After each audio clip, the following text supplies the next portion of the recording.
Now, welcome back. Over the past few months, the trend of Skinnytok has been gaining traction online with so-called thinfluencers promoting extreme weight loss methods. Now, joining us now to discuss the impact of social media and body image is journalist Aidan O'Connor, former Limerick hurler Barry Hennessy and Research and Policy Officer for Bodywise, Barry Murphy. Thank you all so much for joining us on the show this morning. Aidan, I'll go to you first. We've all heard of the dangers of social media and how it can damage our young people, but this whole Skinnytok trend is hugely concerning now. Tell us what it is.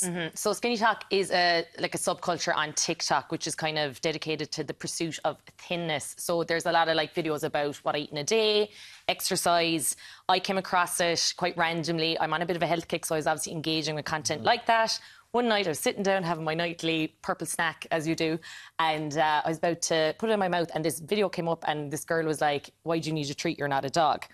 And I was like, oh my God, I am a mutt. And then I took it out.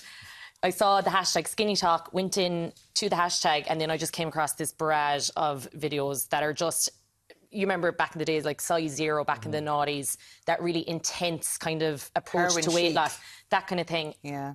These influencers just kind of shouting into these videos, being like, if you're hungry, pretend that your stomach is clapping. Like, it's just so scary. And, you know, there's a lot of videos about people eating like 1,200 calories or under and a lot of misinformation. And it's just really, really terrifying. The minute you see one video, you get a million. And, yeah, it's just very scary. Yeah. It's all a bit crazy. The scary part of it as well, I think a lot of the stuff that's being put out there as well is almost being camouflaged as like a healthy new normal way of eating or going about your lives, which is a bit mad. What is some of the more shocking stuff that you've come across on there? Yeah, so I think some of the most shocking things I have seen is the approach to eating. Like, the what I eat in a day can be quite triggering in the sense that they are promoting very low calorie diets, and anyone who's in the health industry will know that depending on your weight and your height, you're all going to have different needs. I think the worry here is that there's very young people watching these videos. I'm 30 years old and I'm getting affected by it. Yeah. I can't imagine being 16 or 17 and you're picking up all this information. And one of the big issues with TikTok in particular is because you're getting so much different information and the algorithm gives you what you want and not what you need. So you might need really good advice on like how to lose weight if you want to, or to stay healthy, to exercise. But what you're actually getting is because you see one video of a girl being like, oh, don't eat a treat, you're going to get more of that. And eventually those messages are going to infiltrate into your brain, and you're going to take it on board. And, you know, that's how eating disorders begin. That's how disordered eating can begin. In the past, I've been dieting, I think, since I was about 13. This has never stopped, you know, and it's continuing. It's just a new way of doing it. I know we mentioned 16 and 17-year-olds there, Barry, but I know from speaking with people in Bodywise, even before social media became a thing, you've got children in primary school now who are presenting with disordered eating, anorexia, bulimia. Have you seen, since the rise of platforms like TikTok, Instagram, etc., that it's getting worse and this is having an impact on them? Very much so. The figures are there in terms of community services. There have been increases, and then also at the hospital level too, unfortunately. That's where you also see increases, and really important to say that an eating disorder is it's a mental health crisis for the person. And then with the social media side, it's a number of different pieces to the jigsaw. So it's kind of things like time spent online, accessing the body ideal content, so it's kind of how the person uses it.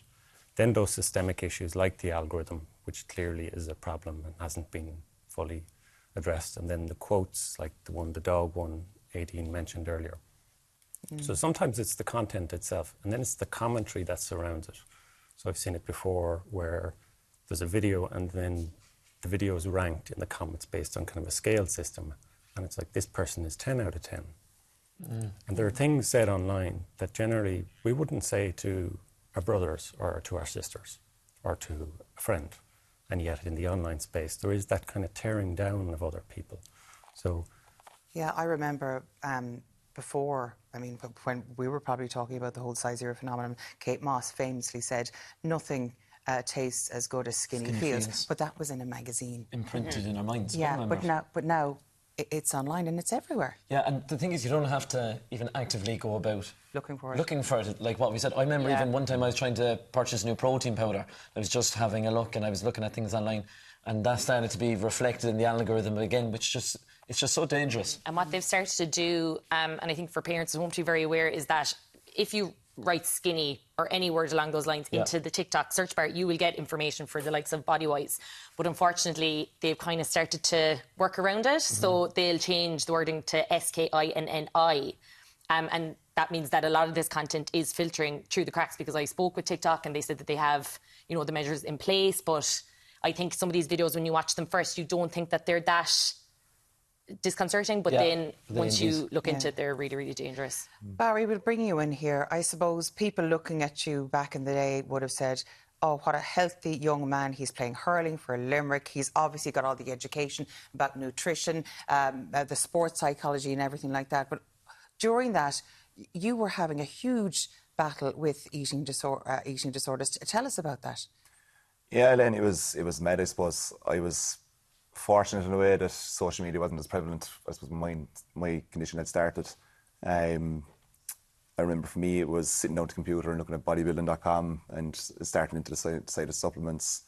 Muscle and Fitness, Men's Health magazines from wall to ceiling. The collection was that big, and just had this fixation with looking a certain way.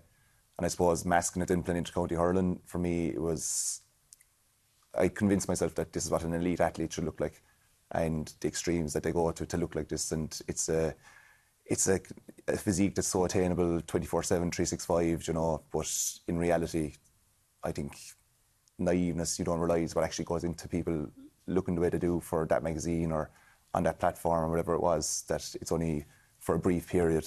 Whereas I convinced myself that this was fully attainable, not realising the factors that went into behind it.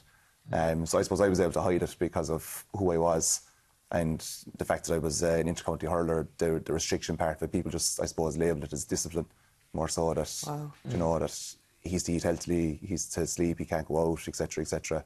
But really, it was just me hoping I wasn't getting caught, more so than anything else. So. And you were probably receiving praise for it. You know, people probably saying, oh, isn't he taking his training so seriously because he's so committed to the sport? Definitely, because I can remember going to parties and having a lunchbox with yoghurt and fruit inside it for fear of eating a chicken goujon or a cocktail sausages, the typical party food that you'd have. That was when you were going to 18s and 21st. Like. So it was outrageous when you think back on it now, but that's just, I suppose, the line that I'd convince myself with that. I think for men and boys in particular, it can be quite dangerous, because sometimes we tend to focus on girls when it comes to eating disorder, and the numbers are skewed towards females. But orthorexia is something that is not talked about enough. I think the pursuit of this perfect body through health, the 6-pack, the 8-pack, the perfect eating, the zero carbs, all this sort of stuff. But that's where the slippery slope, like you said, can come to you, because you went from that to basically bulimia.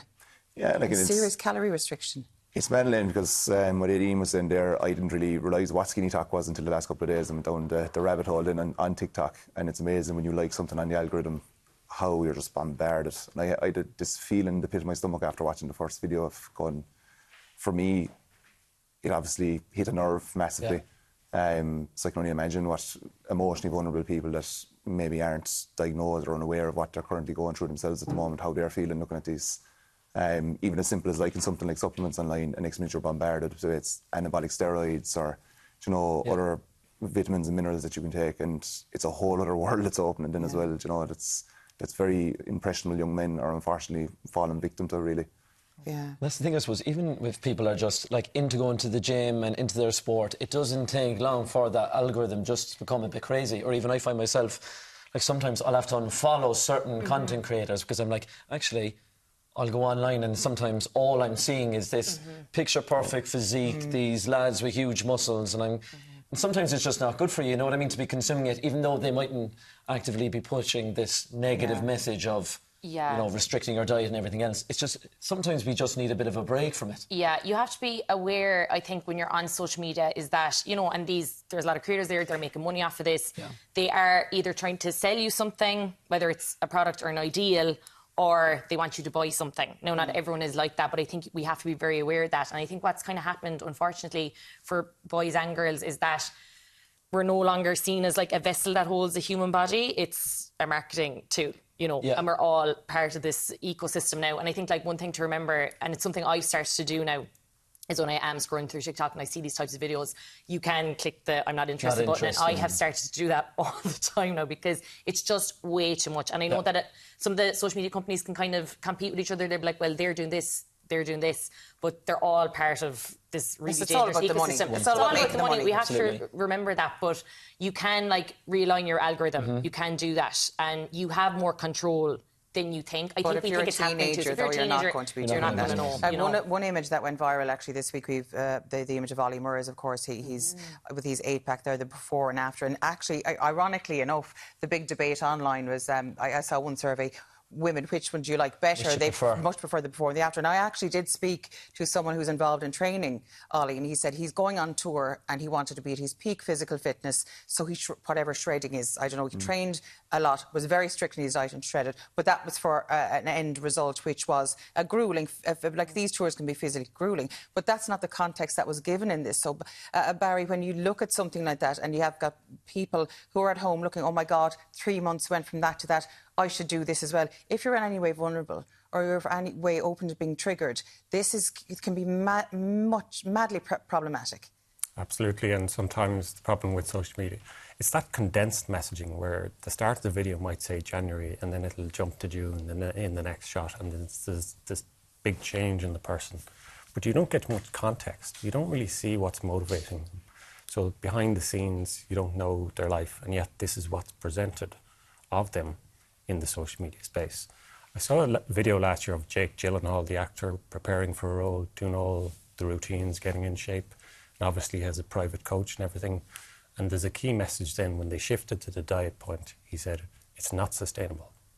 It's not sustainable. Not at all.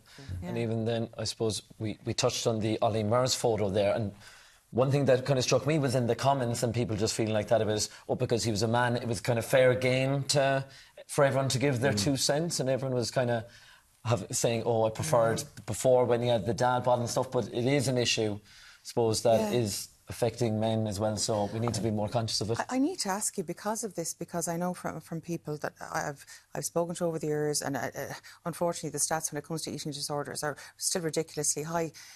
You looking at this Skinnytok stuff, I mean, if you're eating disordered, it's a mental health battle, and unfortunately I think it's the highest level of mortality, anorexia is anyway, of any mental health illness. So when you're going into this Skinnytok thing, it must have brought you back to a fairly dark place. Yeah, like Elaine, it was harder the last couple of days. As I said, the first video I watched, I had just that feeling in the pit of my stomach of going, right, okay, this obviously isn't right, and I had to put away the phone for about 20 minutes because I had a bit of a wobble myself 12 months ago, small bit of a relapse, and like I'd been very good up to that, and back on track now, thankfully. But it shows you how easy that you can just fall back into the past habits and past routines, and that all the good work that you've done, could constant battle for you. Yeah, look, I don't ever think. No, I'm speaking for myself here, but I don't ever think you fully recover. I think it leaves you're left with a mark. And you manage it.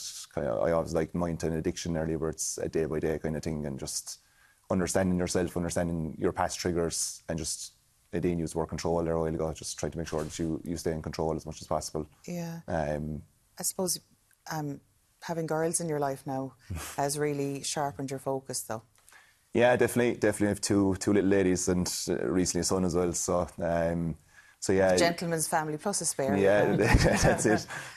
Job done now. So, but yeah, definitely. I think talking to Shane yesterday, just in prep for this, education was the big word, and that's what I suppose to with my girls in time and my son as well. That you'd like to be able to have the conversation and help educate and guide rather than telling them, you're not through this, or hammer your own experience down their throat. Because it's your experience and it's unique to you. You can't expect it to be the same for someone else. So it's just educating and making sure that you have a good relationship that they can come to you with things like this if there was ever a conversation needed to be had. That's really important. And Aidan, thank you so much for joining us. The show was a very important article to write, and of course the two Barrys for giving your advice and of course sharing your story. Really do appreciate it. And as always, if you've been affected by any of the discussions, be sure to check out virginmediatelevision.ie/helplines. Now, lots more still to come on the show. We'll see you back here.